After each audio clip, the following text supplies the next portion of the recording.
చాలా చల్లగా ఐస్ ఎలా ప్రిపేర్ చేసుకోవాలో చూసేద్దామా.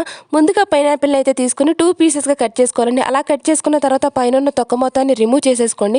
అలా రిమూవ్ చేసుకున్న దాన్ని అయితే చిన్న చిన్న పీసెస్గా కట్ చేసుకొని పక్కన పెట్టుకొని, అలా పక్కన పెట్టుకున్న వాటిని అన్నిటిని మిక్సీ జార్లోకి అయితే యాడ్ చేసుకొని టేస్ట్కి సరిపడా షుగర్ని కూడా యాడ్ చేసుకొని బాగా మిక్సీ పట్టుకోవాలి. అలా మిక్సీ పట్టుకున్న దాన్ని అయితే జల్లెడ వేసుకోండి అండి. ఇలా పల్ప్ మొత్తాన్ని సపరేట్ చేసుకోండి. అలా సపరేట్ చేసుకున్న తర్వాత చూసారు ఎంత బాగుందో. చూడటానికి చూస్తుంటే చాలా తాగాలనిపిస్తుంది కదా.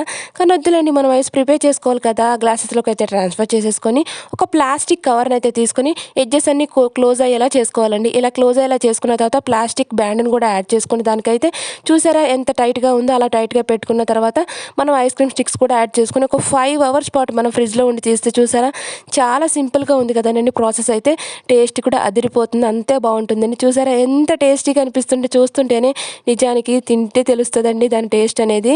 ఇంతవరకు వీడియో చూసారు కానీ మీరైతే చిన్న లైక్ కూడా కొట్టలేదు. లైక్ కొట్టి సబ్స్క్రైబ్ చేసుకోండి.